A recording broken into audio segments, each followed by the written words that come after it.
베드로후서 3장 8절에서 10절까지 말씀입니다. 사랑하는 자들아, 주께는 하루가 천년 같고 천년이 하루 같다는 이 한 가지를 잊지 말라. 주의 약속은 어떤 이들이 더디다고 생각하는 것까지 더딘 것이 아니라 오직 주께서는 너희를 대하여 오래 참으사 아무도 멸망하지 아니하고 다 회개하기에 이르기를 원하시느니라.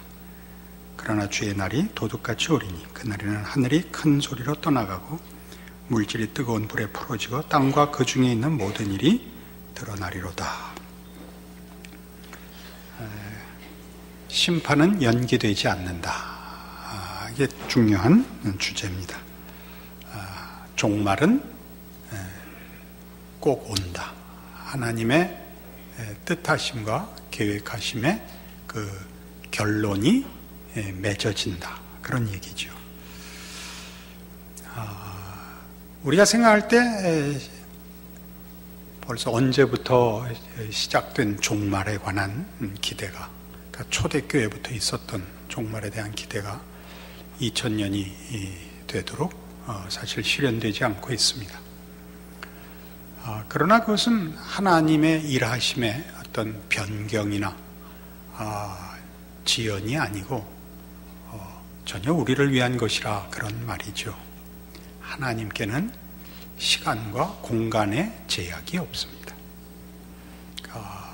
사실 창조라는 것은 하나님을 위한 것이 아니고 그럼 하나님께서 만드신 모든 피조물 자체에 주신 생명과 하나님이 허락하신 복들이죠.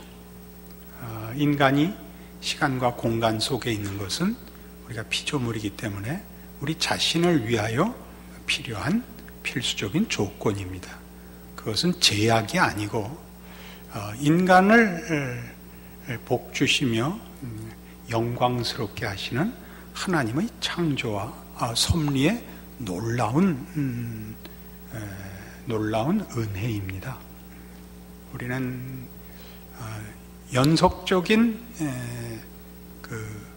어떤 일의 순서가 없으면 이해를 할 수가 없고 공간이 없으면 자리를 확인할 수 없는 존재입니다.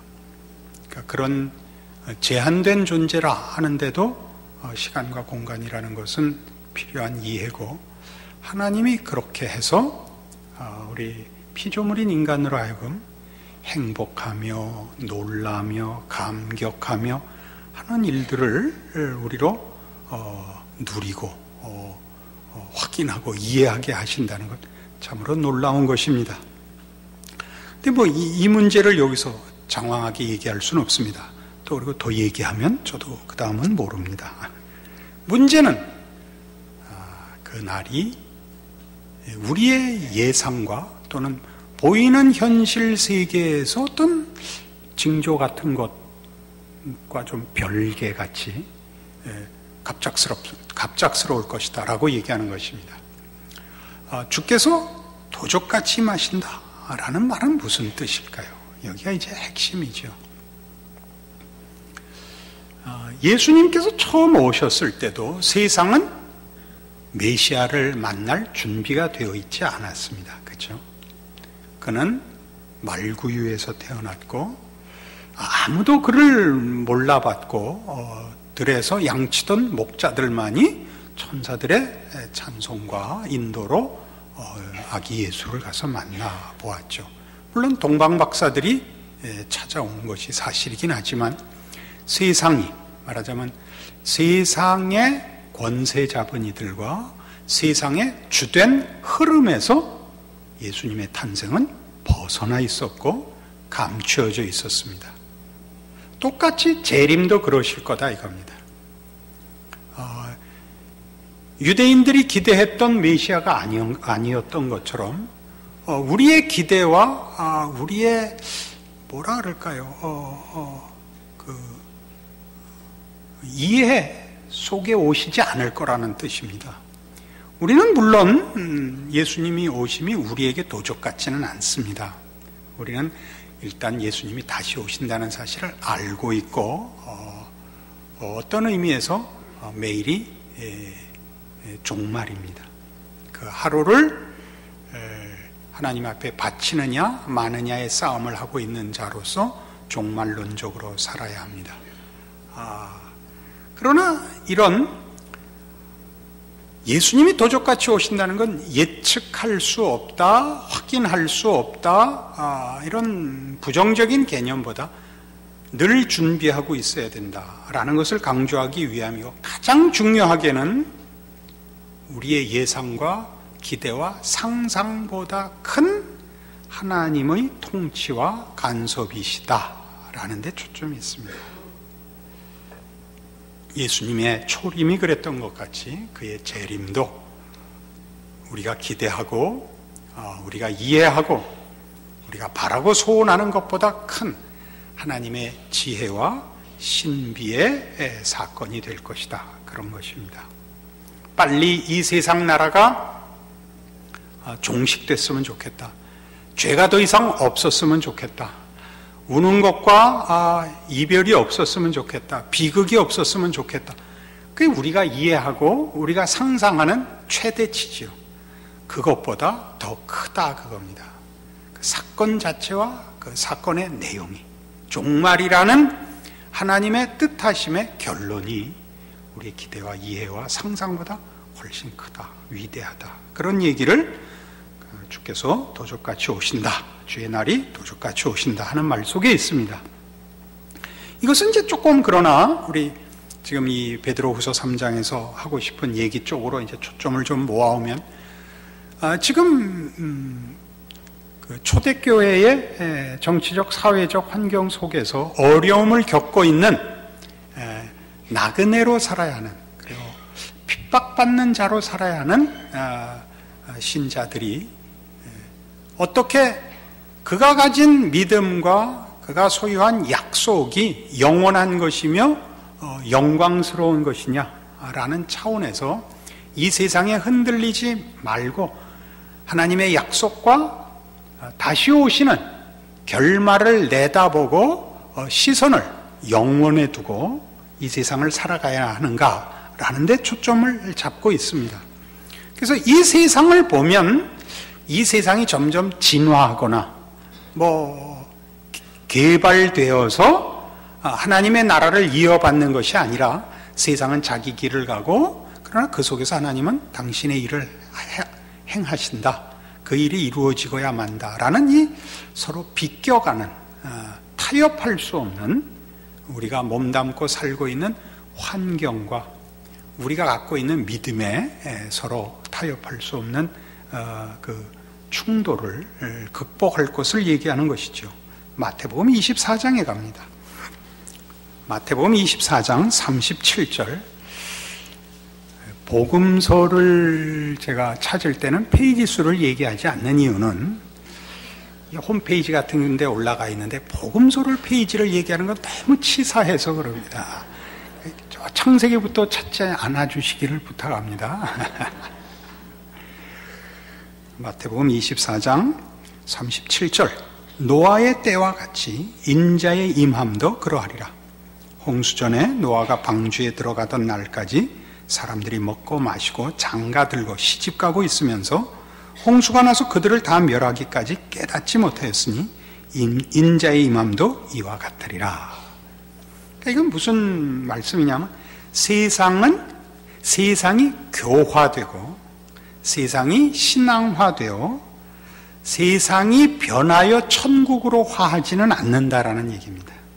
세상은 끝까지 자기 길을 갈 것입니다. 그래서 마지막 날을 심판이나 대재난 혹은 대재앙 이름으로 부정적으로 공포스럽게 묘사하는 이유는, 세상이 천국을 만들어내지 못하며 세상이 하나님과 화해하는 길을 스스로 만들어내지 못한다는 얘기를 함으로써 우리 신자들로 하여금 우리가 갖고 있는 믿음의 가장 중요한 핵심이 세상으로부터 출발한 것이 아니고 세상이 유지하거나 그 내용을 완성시킬 수 있는 것이 아니라는 얘기를 하는 겁니다. 그러니까 우리는 사실 신앙생활을 하다 보면 신앙이 세상의 필요와 이렇게 많이 섞입니다. 사실은 우리 다 그 기도를 당연히 해야 되지만 그 당연한 기도가 사실은 그 무엇이 본질이고 무엇이 거기에 따른 그 부수적인 것인가 이 본말이 전도될 수 있습니다. 건강 주십시오. 이거 해야 되는 기도입니다. 그러나 건강이 최고가 되죠. 그게 가장 중요한 것이 되고 성공을 주십시오라고 기도하는 것은 성실하게 살겠다. 그것을 신앙적으로라는 걸 우선해서 하는 기도입니다.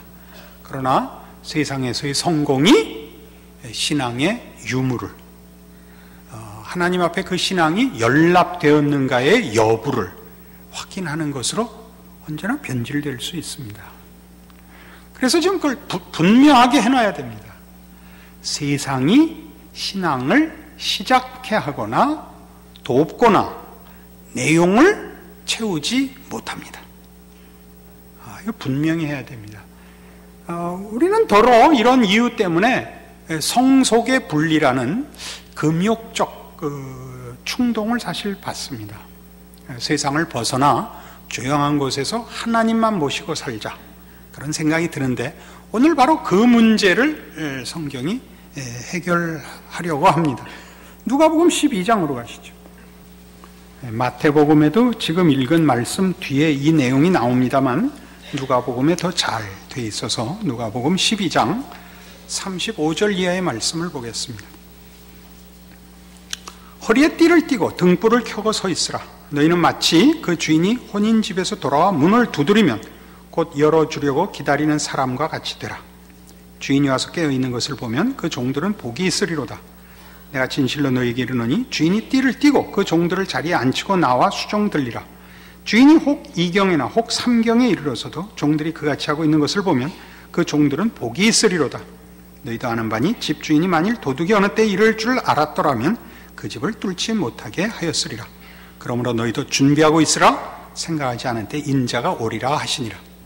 그러니까 이 생각하지 않은 때라는 것은 주인이 돌아온다는 것이 무슨 징조로 예고되어 있지 않고, 그러니까 여기서 예고되어 있지 않은 건 주인이 그 말을 안 해서가 아니고 내가 혼인집 갔다 돌아온다고 했는데 뭐 여태껏 깜깜했던 밤이 뭐 주인이 한 10리 밖쯤 오니까 가로등이 깜빡인다든가 뭐 이렇게 안 된다는 얘기죠. 갑자기 느닷없이 오신다. 근데 왜 그 느닷없이 오는 걸 강조하느냐? 세상이 우리 편을 들지 않을 것인데 주인이 오는 것을 대비하는 종들처럼 우리에게 허락되고 그래서 우리가 소유하고 있고 고백하고 있는 믿음을 주신 이가 그 결국을 이루실 것을 내다보는 삶을 살아야 한다. 그게 이제 밤이 되어서 졸리는데, 밤이 되어 졸리는 것은 환경과 지금 이 조건 속에서는 당연한 것이지만 주인이 오시는 걸 기다리고 있어야 돼서 잠은 안 되는 것 같이 세상이 흘러가는데 나를 맡기지 않고 다시 오실 주님을 기다리는 자로, 영적으로 깨어있는 자로, 세상에 휩쓸려 내려가지 않는 자로 살아야 된다. 이걸 가르치고 있습니다. 그런데 이 문제는 조금 전에도 얘기한 것 같이 그래서 금욕적으로 성속을 분리하여 어디 가서 심산유곡에 골방을 만들고 들어가 숨는 것으로 가면 안 된다라는 것은 이어나오는 얘기에서 이렇게 밝혀집니다. 베드로가 여짜오되 주께서 이 비유를 우리에게 하심이니까 모든 사람에게 하심이니까 주께서 이르시되 지혜 있고 진실한 청지기가 되어 주인에게 그 집 종들을 맡아 때를 따라 양식을 나눠줄 자가 누구냐? 주인이 이를 때 그 종이 그렇게 하는 것을 보면 그 종은 복이 있으리로다. 내가 참으로 너에게 이르노니 주인이 그 모든 소유를 그에게 맡기리라. 만일 그 종이 마음에 생각하기를 주인이 더디오리라 하여 남녀 종들을 때리며 먹고 마시고 취하게 되면 생각하지 않은 날 알지 못하는 시각에 그 종의 주인이 이르러 엄히 때리고 신실하지 아니한 자의 받는 벌에 처하리니 주인의 뜻을 알고도 준비하지 아니하고 그 뜻대로 행하지 아니한 종은 많이 맞을 것이요 알지 못하고 맞을 일을 행한 종은 적게 맞으리라. 물은 많이 받은 자에게는 많이 요구할 것이요 많이 맡은 자에게는 많이 달라 할 것이니라.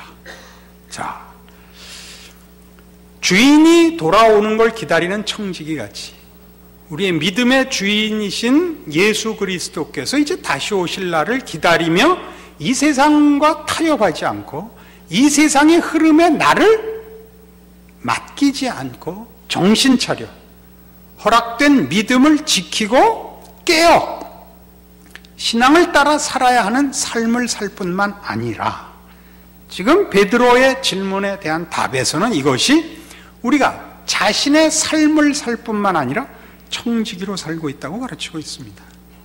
주인이 없는 동안에 말하자면 그 주인을 기다리는 자의 마땅한 책임을 그 주인이 어떻게 자기 집을 다스리며 자기가 맡은 식구들을 돌보는가를 대신해야 되는 책임 있는 종으로 살아야 한다라고 가르칩니다.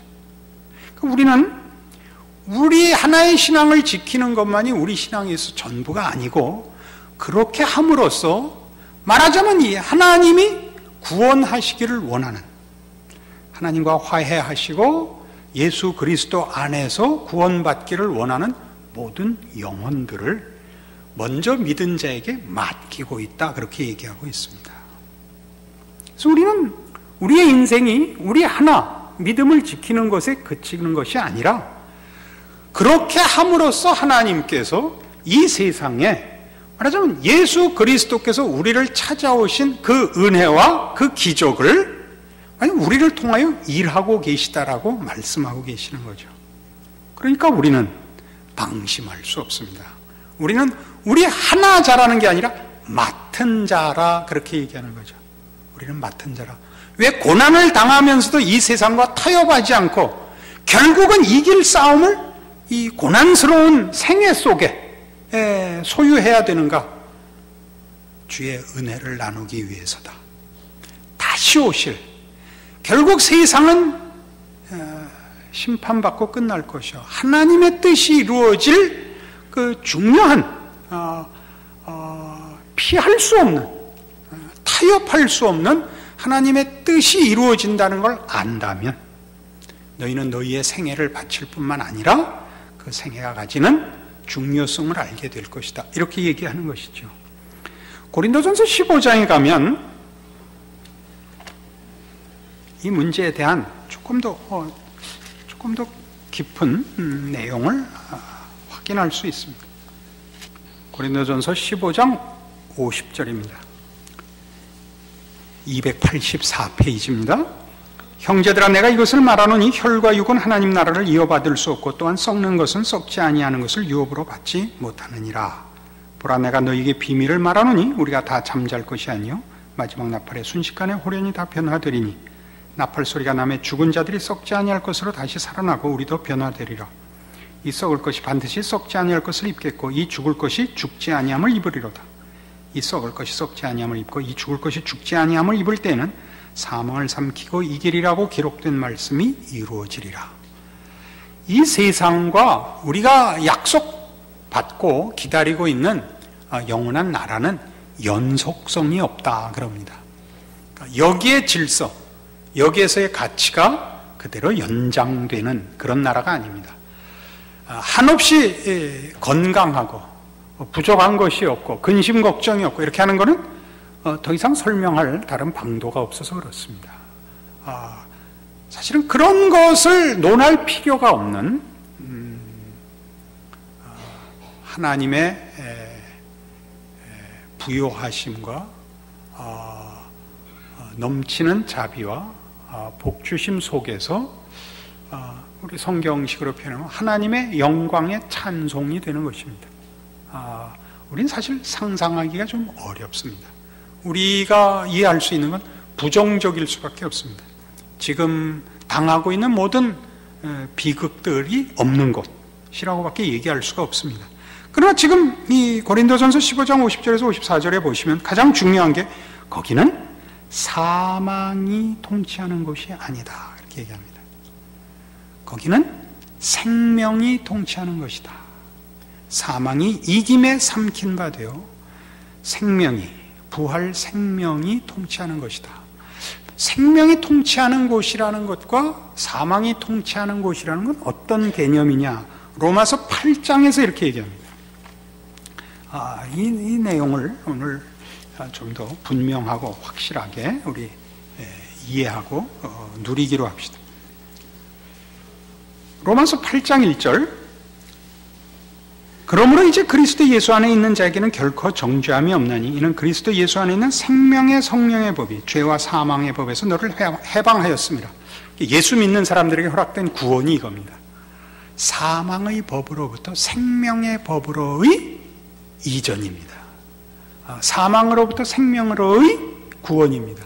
그럼 사망의 법 아래에 있다는 건 뭐냐면 무엇을 하든지 끝은 죽음으로 끝나지 않느냐 이겁니다. 사망의 통치 속에서는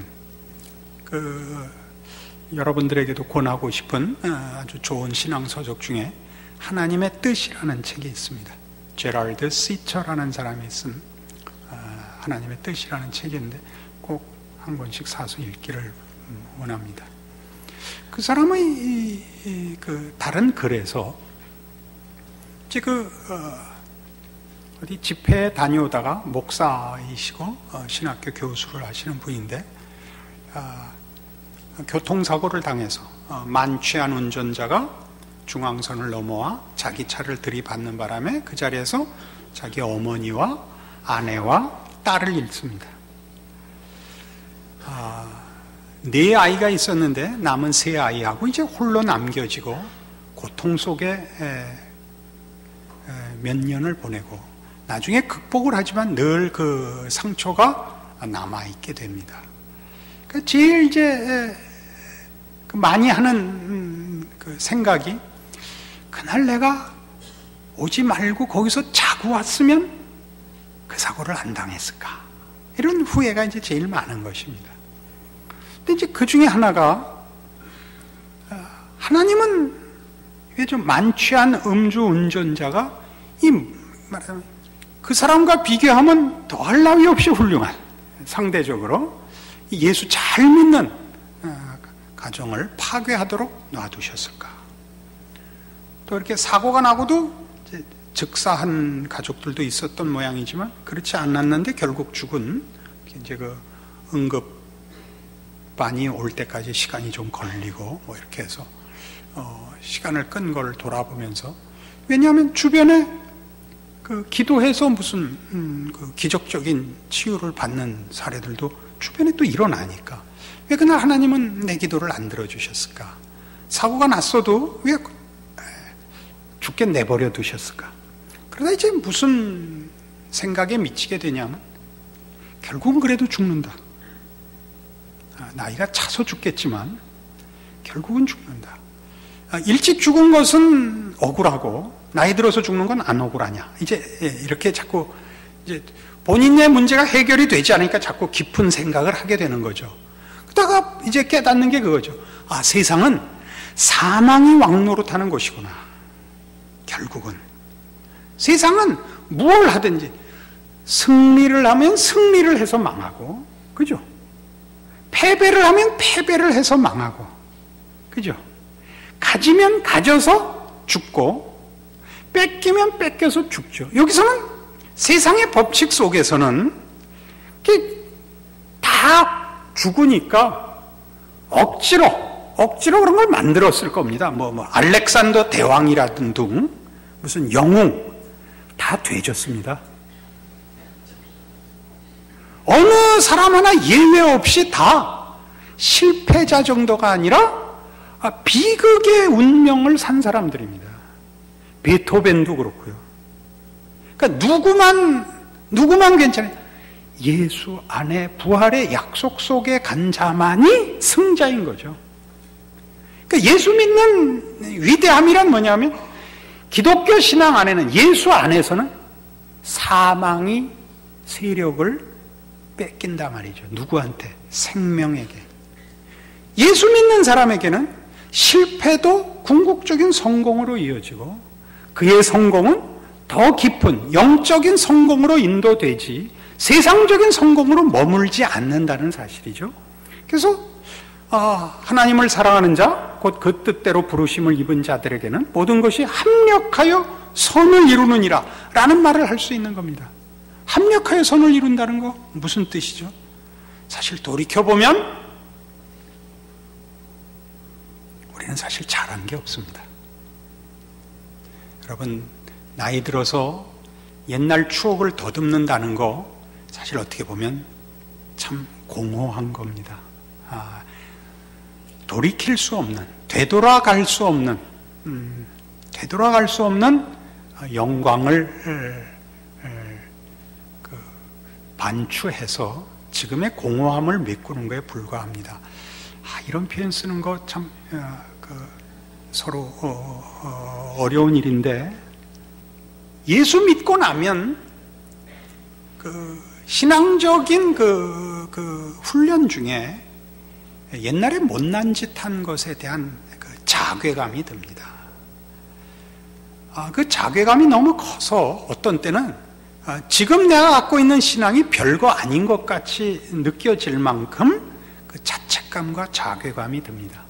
그러나 그것이 우리를 어디로 인도하느냐 하면 그때 못난 것으로 끝나지 않았다라는 대로 우리를 인도합니다.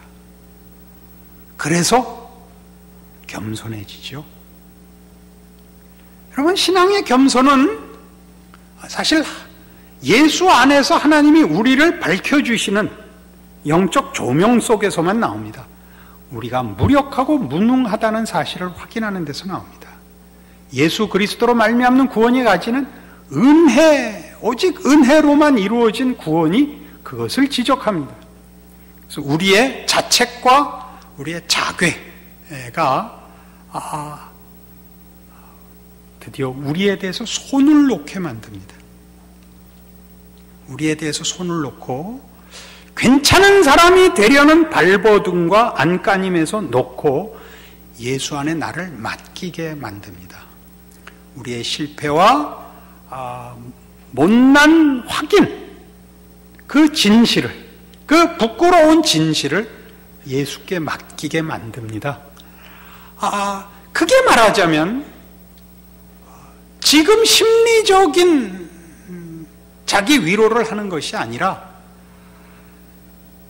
죄인 되었을 때 오셨고 구원 허락하셨고 약속을 주시고 다시 오시는 주님이라는 그의 재림을 기다리는 모든 성도들의 힘인 것입니다. 나를 내가 책임지는 것이 아니라 주 예수 안에서 하나님이 책임진다고 아는 것이죠.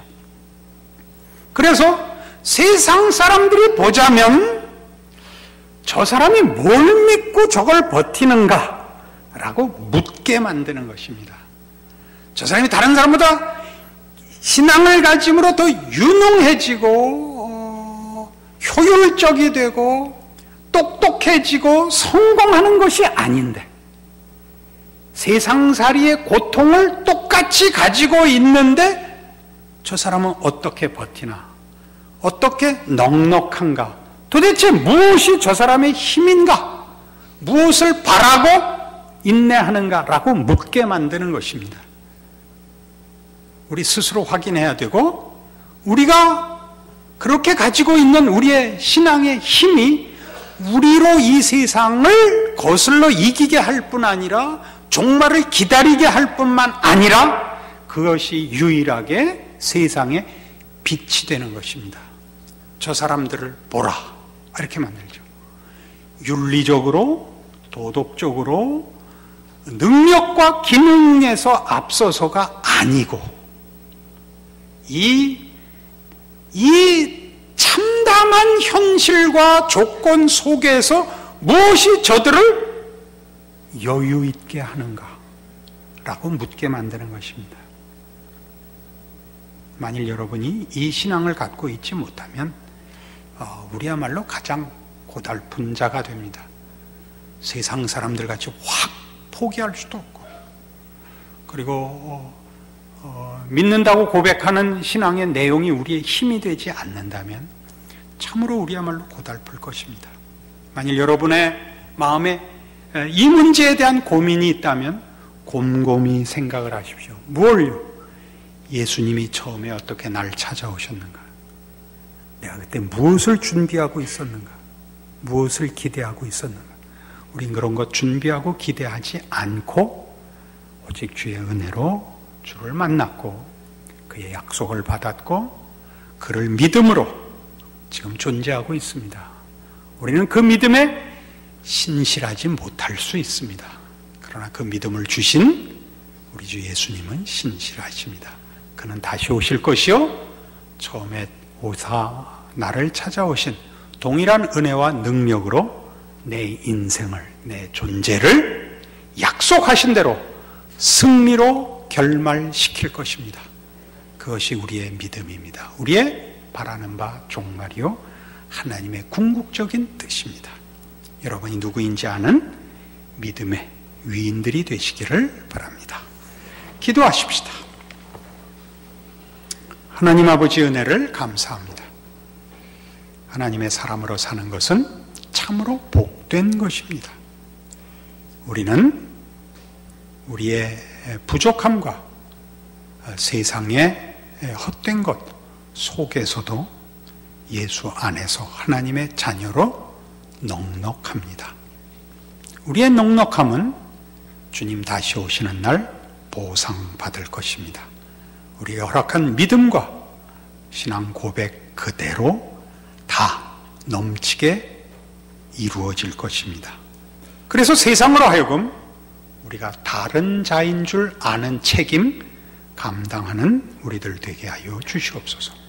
내 삶의 귀함을, 내 신앙의 유일한 진리됨을 우리가 지켜야 한다는 것, 우리 삶의 큰 책임으로, 자랑으로 누리고 사는 우리들 되게 하여 주시옵소서.